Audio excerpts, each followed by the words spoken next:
नरेंद्र मोदी प्रयोगधर्मी हैं, उनके प्रयोग वैज्ञानिक होते हैं। मुख्यमंत्री पद संभालने के बाद नरेंद्र मोदी ने गुजरात के किसानों की दशा सुधारने का वचन निभाया, लेकिन यह काम बहुत कठिन था क्योंकि गुजरात की भौगोलिक परिस्थितियां इसके खिलाफ थी। गुजरात में तब किसानों के पास सिंचाई के साधन सीमित थे, उस पर बिजली का संकट और पारंपरिक तरीके से की जा रही खेती किसानों का काल बन रही थी। फिर किसानों के कष्टों का अंत कैसे हुआ, किसानों को सम्मान निधि कैसे मिली?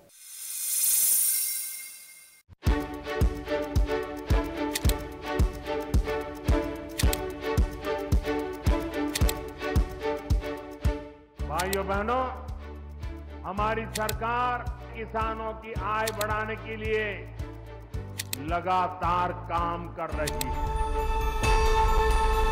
17 सितंबर 2017, केवड़िया, गुजरात।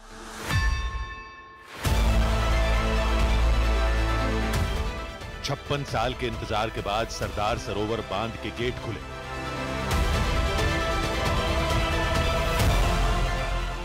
इस बांध को बनाने का सुझाव सरदार वल्लभ भाई पटेल ने दिया था। पूर्व प्रधानमंत्री पंडित जवाहरलाल नेहरू ने साल 1961 में परियोजना की आधारशिला रखी थी।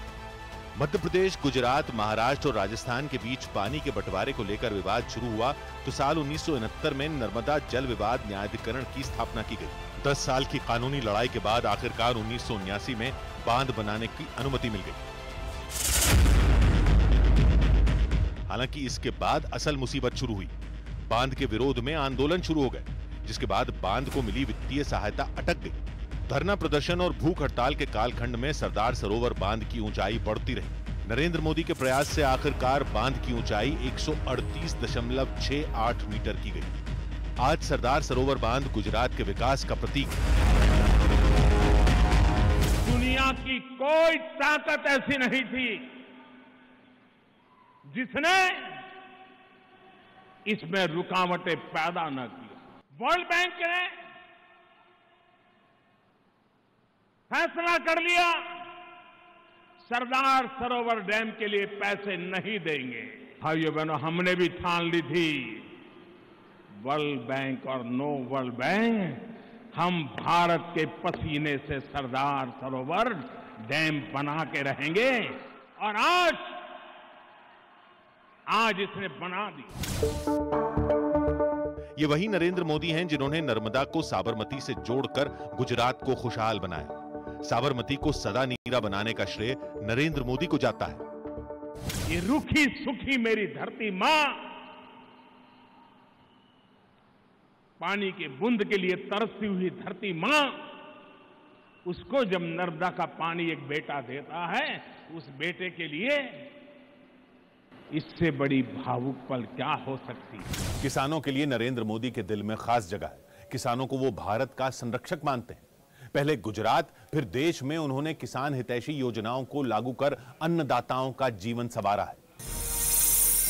गुजरात के किसानों की समृद्धि के लिए नरेंद्र मोदी ने सुजलाम सुफलाम योजना लागू की थी, जिसके तहत जलाशयों और नहरों का विस्तार किया गया। वर्षा जल संचयन कर सूखाग्रस्त इलाकों में सिंचाई की व्यवस्था की गई। गुजरात में 1000 से ज्यादा चेक डैम, तालाब और झीलों का निर्माण किया गया। किसानों को 24 घंटे बिजली उपलब्ध हो, इसके लिए ज्योतिग्राम योजना लागू की गई।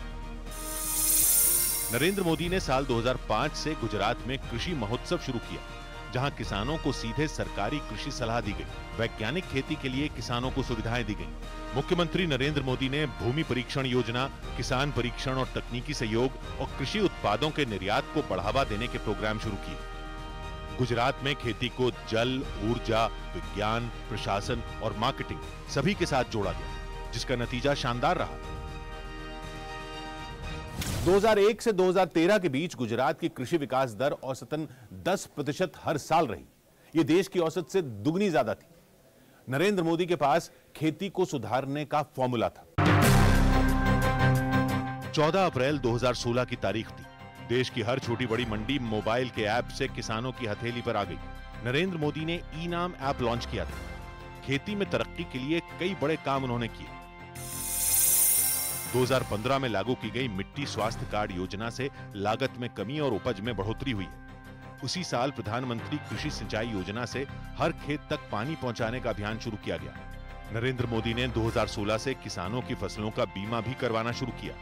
2019 से शुरू हुई प्रधानमंत्री किसान सम्मान निधि योजना से किसानों को सालाना 6,000 रुपए की सहायता सीधे बैंक खातों में दी जा रही है। किसान क्रेडिट कार्ड से 4% ब्याज की दर पर सस्ता ऋण उपलब्ध कराया गया।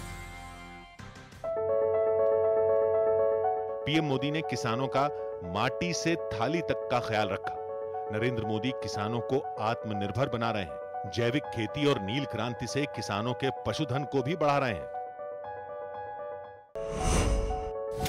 पीएम मोदी पर न्यूज 18 की खास सीरीज जारी है। कल रात 10:25 पर देखना ना भूलें।